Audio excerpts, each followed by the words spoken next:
like, you just gotta, I can't look at another photo. I can't look at another, story, another experience, because so much comes to light, right? After people start saying, well, this happened to me, and it's only by the grace of God that I'm here today, and I could have been George Floyd and everything like that. So, yeah, I'm gonna not do it. And just like I lean on, spending time with my family and friends. I have a new nephew. I quality time with my husband. And then I get into Netflix or Hulu or find something and binge watch just like you guys. That's right. That's right.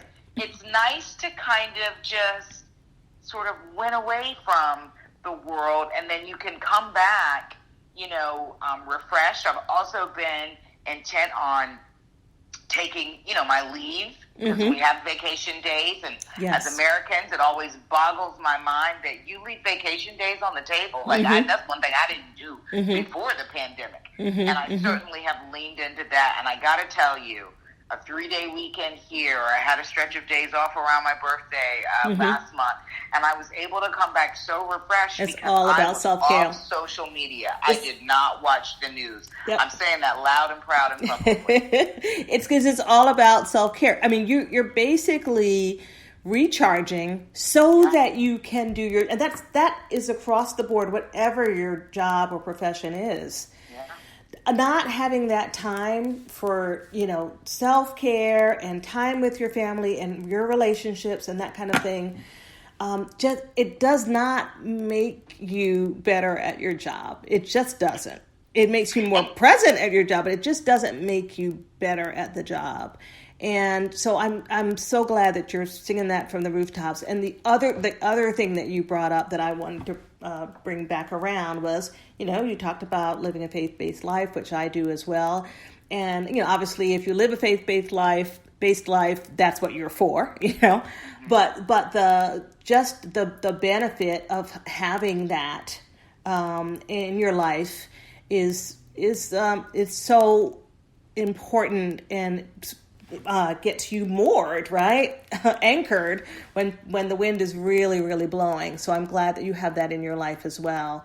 And I do encourage people to feed their spirits, whatever their religion is or not religion is, but that our spirits are to be fed. And now that churches are closed, I have posted this. I go on wellness walks every Sunday morning. It's a walk where I don't walk with my husband or my children or anyone else, and it's just me, and I might listen to a church service.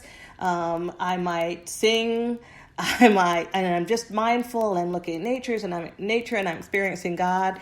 And we can, if you live a faith-based life, you can have that happen for you in another way. It doesn't have to be the way it was before. And we have had to make these adjustments, haven't we?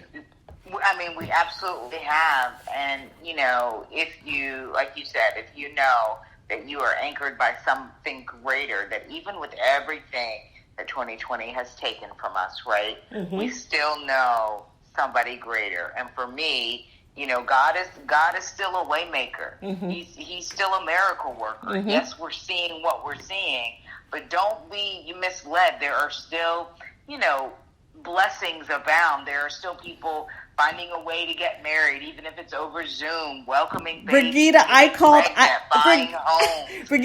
them COVID blessings. I've been doing that from the beginning. It's because there are things that have come out of this, right? That have been really, really positive if you're just looking for them. People who are home with their kids more and getting to know each other in marriages more. And now the flip side is there as well. I'm a psychiatrist. I can tell you the flip side is there. There's increase in domestic violence and that kind of thing. But there's also awesome opportunity, right, for good things. And recognizing that at some point perspective is key, right? That even though this seems never ending, we're going to come out of this just like we've come out of every other major life-changing events, like over the history of this country and society, the world as a whole. Like, I'm sure when they were in the Great Depression, they thought, dear God, this is never going to end. We're never going to be plentiful again. And look what happened. And even how in the aftermath of 9/11, how we had to come together and get used to a quote-unquote new normal. We're absolutely capable of doing it. And we will do it. We're going to go a few rounds with the hard knocks of life, and we're going to get knocked down, and you're going to have days where you feel like you're barely keeping your head above water. That has certainly happened for me on several occasions since the beginning of 2020. Yeah. But the good news is we've all survived 100% of our worst days. Yeah. And we're doing better than we think we are. And wouldn't it be awesome if we come out of this with an improvement in our perspective of what this life is supposed to be and what it's about and what we should be striving to do. Yes. And technically speaking, if we don't come out, I always say the only good thing about something bad/negative happening, the word bad, negative happening, the only good thing about it is what you can learn from it. Other than that, if you don't learn anything good from it, it didn't really have great purpose. To me. So try to extract something positive from it. And there's more than enough here. We are, though, Brigida, we do have to acknowledge that there are people who don't know that they're going to be able to stay in their home and have received eviction notices and are struggling to feed their kids because of this and are unemployed and are I have patients, not necessarily even my personal patients, just I know I've talked about this with many therapists and other doctors, people who suffered with depression before who are really suffering with depression now. And we can't deny that this has hurt many, many people. And Absolutely. Because we're human, technically speaking, it hurts us too. And if we're human beings and we're connected and we're not, nobody lives in a silo even if they want to. You are connected to other people, and so if any of us are hurting, all of us are hurting. And so that's why I talk about community wellness as well as just self and family wellness. This is something that's really, really painful, to the community. And George Floyd's death, painful to the community. And the wildfires and so these things. So we've had really big community wellness hits, right? And what you're talking about is what you do in the face of that storm, which ultimately gives us resilience. Yeah. And without resilience, we right. we have to have it because life isn't always perfect.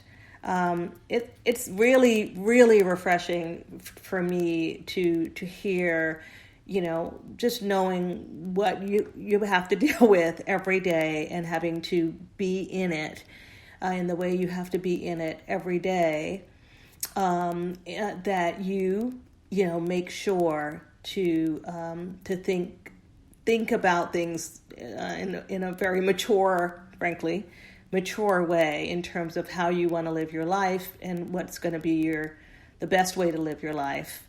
And I love it. I don't hear anything that you're doing that's wrong.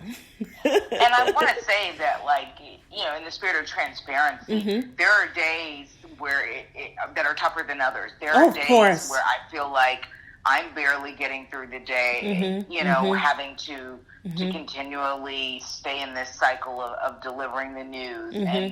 And there are days where, particularly after George Floyd, I'm married to a black man. My father is black. My brother is black. My brother-in-law is black. My new nephew is as precious as he is now. At some point, when the tide turned, and he's seen as a threat because he's a little black boy, a young black boy, and then, God willing, a black man. So there were times, especially in the wake of George Floyd, I took a day. Yeah. I took a couple of days, and I was pretty transparent with management about that, because I felt like I said, first of all, you're not speaking to your black employees, making sure that they are okay, and doing it in a public enough way Sure. that it also speaks to everyone who isn't Black or brown Yeah. about how difficult Yes. a time this is right now For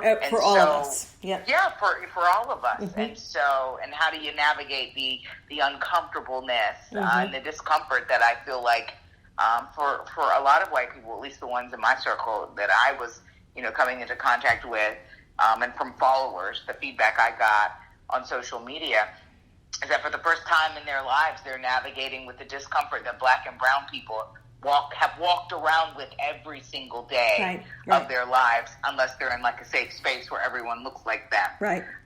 And so, there were days where I struggled at it. And looking back, sometimes, again, you made it by the grace of God. And even with the people that are struggling to make ends meet, and how do I keep the lights on or do I feed my kids? And how do I do this?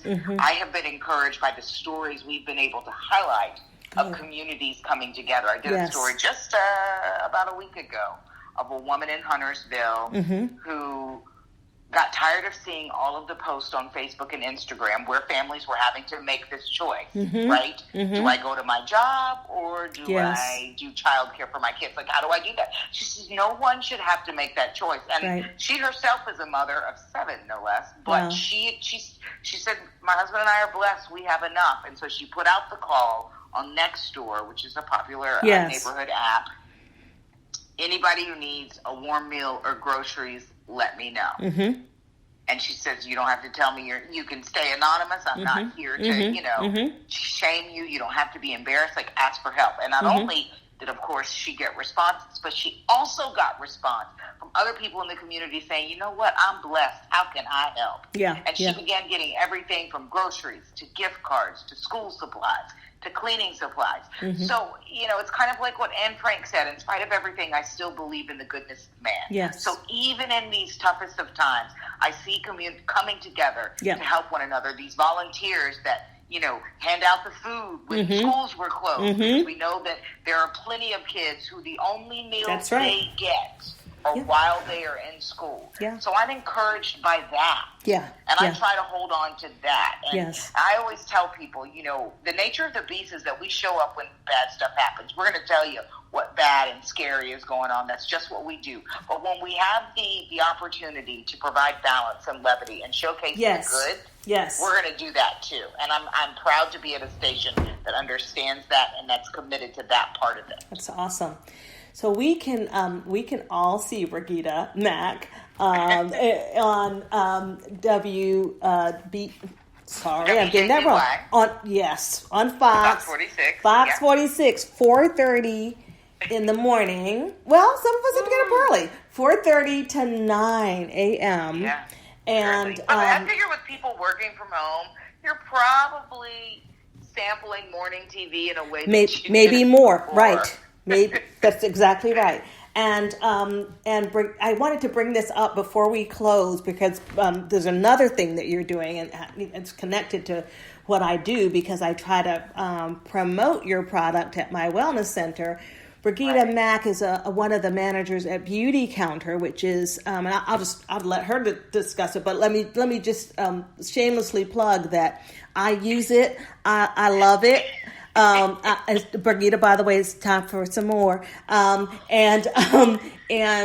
it's a product that considers our skin in a way that understands it to be the biggest organ in our body and understands it to absorb things that sometimes it should not, based on what we the cosmetics and the kinds of products that we use. And so I've really embraced Beauty Counter and have talked about it at my wellness center. And Brigida, who's a newscaster, has been doing this thing on, hey, listen, I always introduce this show and I say, I'm a chef and I'm an interior person and I do gardening and I did.